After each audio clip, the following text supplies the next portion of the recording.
Bonjour à toutes, bonjour à tous. Je suis en train de faire un gros entretien sur cette 650DL de 2014. À l'heure actuelle, je suis en train de m'occuper de la synchronisation des papillons de l'admission. C'est un bicylindre, hein, donc il y a deux papillons.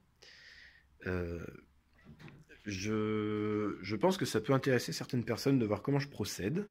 C'est pas très compliqué, j'ai rien inventé. Je me base sur ce que j'ai pu lire, hop, dans la revue technique, document absolument nécessaire pour tout l'entretien. Il y est fait mention du logiciel de chez Suzuki pour interroger le calculateur de la moto via la prise OBD. Que voilà.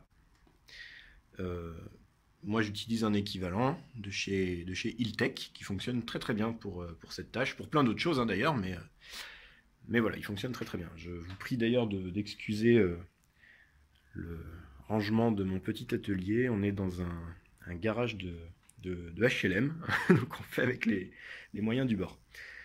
Donc, idée numéro 1, accéder aux éléments qui nous intéressent, c'est-à-dire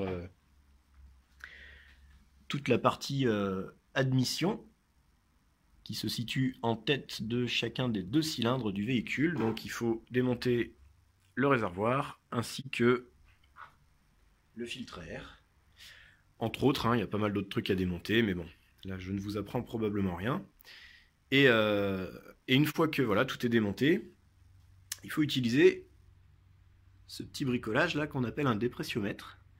C'est tout bête, c'est un fer à cheval en fait, en tube, un coude rempli d'huile avec voilà, une portion verticale ici.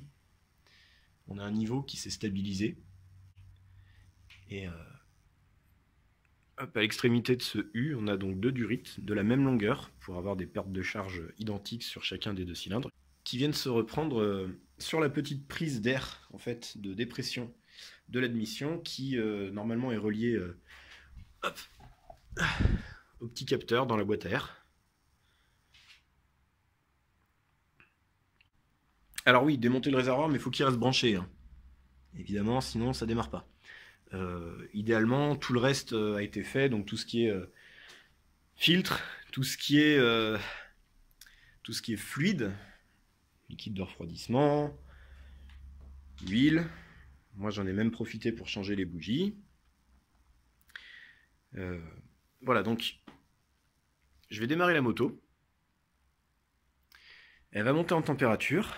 Et à partir de là, on va suivre bêtement et avec application les indications de la revue technique qui nous indique qu'il va falloir simplement verrouiller. Il va simplement falloir verrouiller le volume d'air admis à une certaine valeur, chose qu'on peut faire du coup avec l'interface du logiciel. Et une fois que ce sera bon, on va pouvoir agir sur les petites vis de réglage qui sont hop, ici au bout de mon doigt pour le cylindre arrière et ici au bout de mon doigt pour le cylindre avant. Voilà. Je vais ouvrir la porte pour les gaz d'échappement et je vous montre. Donc c'est parti, ça y est, l'outil OBD il est branché à la moto. Donc là évidemment la moto est éteinte, donc il ne détecte pas le calculateur. On va démarrer la moto. Voilà. Hop. Connexion.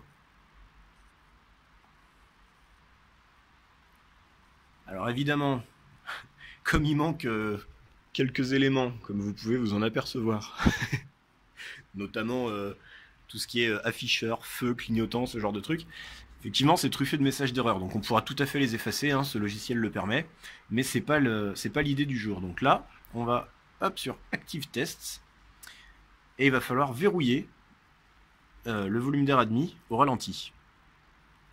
Normalement on ne doit pas pouvoir le faire puisqu'il faut, je crois, que le moteur soit monté en température. Voilà, c'est ça. Et donc on va démarrer la moto, et quand elle aura atteint la température de 90 degrés, normalement on pourra bloquer ce volume d'air au ralenti, et procéder du coup au réglage. La suite quand c'est chaud.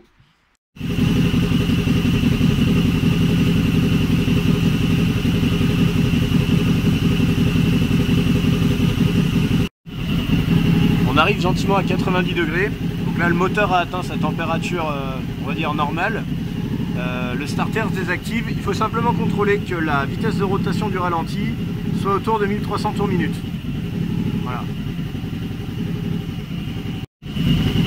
On va bloquer le volume d'air. Normalement le régime moteur va se stabiliser, voilà. On peut regarder du coup sur le dépressiomètre, on constate qu'il y a un tube où le niveau est là et l'autre où le niveau est là. Donc là il y a une belle correction à faire. On va prendre le tournevis et on va régler les...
Une fois que le niveau s'est stabilisé, on coupe le moteur et on fait un apprentissage de la valeur. Hop. Ensuite, on déconnecte la prise OBD. D'une seule main, c'est pas évident. Voilà. Ensuite, on laisse refroidir 10-15 secondes le moteur. On le redémarre, on le laisse tourner pendant 1 minute, et voilà, normalement tout est bon. Alors à savoir que, aux dernières nouvelles, moi ça fait 2-3 fois maintenant que je fais comme ça. Je me rappelle plus, ça doit être à faire tous les 25 ou 30 000 km. La dernière fois que je l'ai fait, ça devait être... Enfin, la dernière fois que je l'ai fait dans un garage, ça devait être en 2018, je pense. Suzuki prend à peu près 80 € pour cette seule opération. Donc le mieux c'est de la combiner avec le reste de l'entretien, mais le petit appareil que voilà coûte je crois que c'est 120 ou 140 €, donc au bout de 2 entretiens, et ben c'est amorti. Donc là moi c'était mon deuxième. Donc voilà, mon achat est rentabilisé.